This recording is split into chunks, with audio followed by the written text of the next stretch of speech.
इंसान अपनी ख्वाहिशात में इतना घिर जाता है कि इससे निकलना उसके लिए मुश्किल होता है। और रूह निकलने के वक्त यही तो तकलीफ होती है कि कहाँ कहाँ क्या क्या बनाया था, कितना जमा किया था, हिसाब करते करते उसकी रूह निकल जाती है। हमने देखा है, मैं अपना एक तजुर्बा बताता हूँ। उम्रा से हम वापस आ रहे थे, 40 लोगों का काफिला था। एयरपोर्ट पर पहुँचे, बहुत ताखीर हो चुकी थी और फ्लाइट का वक्त बहुत कम रह गया था। और हाजी लोग माशाल्लाह जाते हैं तो खूब भर भर करके सामान भी लेते हैं। क्या क्या सामान थे सबके पास, और हमारा बार बार जाना आना होता है। मैं कभी कोई ज़्यादा चीज़ें रखता नहीं। हम तो आगे निकले, ग्रुप पूरा था और सारे लोग सामान लेकर खड़े थे।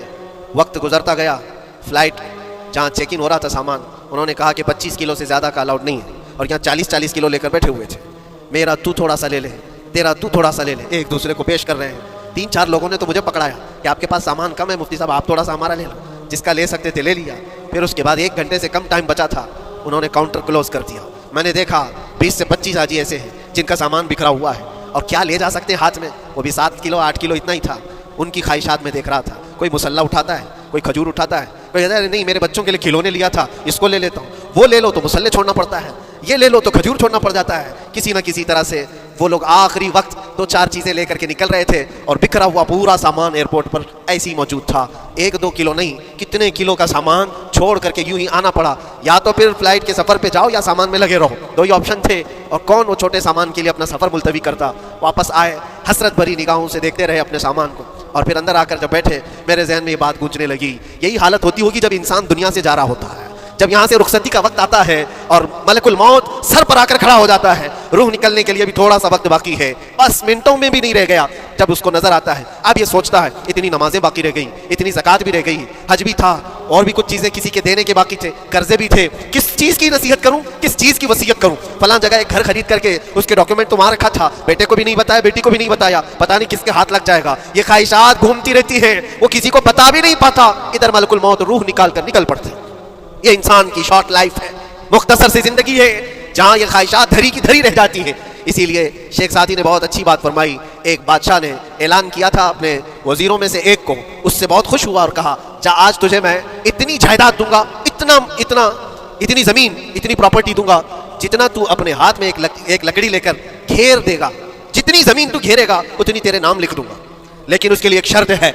सुबह ये लकड़ी लेकर तू राउंड मारना और इतना गोल सर्कल बनाना सूरज डूबने से पहले पहले तक। जितनी ज़मीन घेर लेगा वो पूरी तेरे नाम पर। उसने सोचा कि इतनी बड़ी ज़मीन मैं घेर सकता हूँ एक पूरे दिन। मियाँ मुंबई वाले अच्छी तरह जानते हैं 4x4 की जगह मिल जाए तो यहाँ कितनी बड़ी गनीमत होती। और उस बंदे को बादशाह ने कहा लकड़ी हाथ में ले ले और लकीर खींच, शाम होने से पहले जितना करेगा पूरा तेरे नाम पर। वो निकला और जब लकीर खींचते खींचते जब चलने लगा, पीछे मुड़ के देखता था बहुत लंबी हो गई है, इतनी ज़मीन मेरे नाम पर होने वाली है। दोपहर हो गई, वो वापस आना नहीं चाह रहा है। वापस आकर के सर्कल पे खत्म तो करना है जहां से शुरू किया था। सोचता और थोड़ा करते करते वो असर हो गई उसकी। अब उसको लगा कि वापस पलटना चाहिए।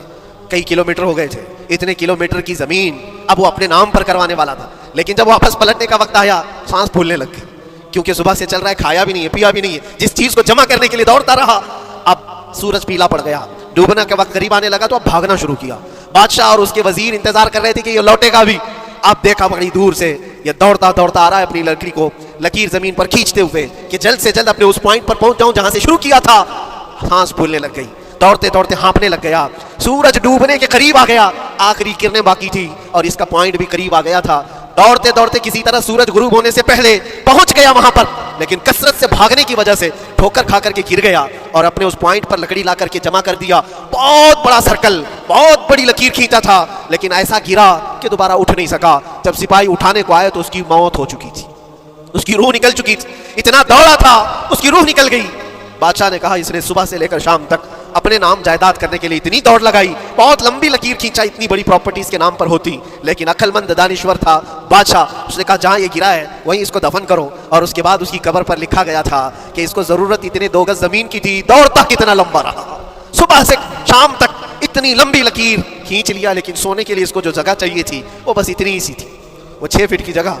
अजीज़ान गिरामी, ये एक जिंदगी के किसी का हादसा हो सकता है, लेकिन मैंने देखा है कि तकरीबन सबकी लाइफ में यही है। हम अपनी ख्वाहिशात के पीछे इतनी तेज दौड़ते रहते हैं, लेकिन जिस चीज़ की हमें ज़रूरत है उसकी तरफ एक बार भी नज़र नहीं करते। कौन सी चीज़ है जिसकी हमें ज़रूरत है?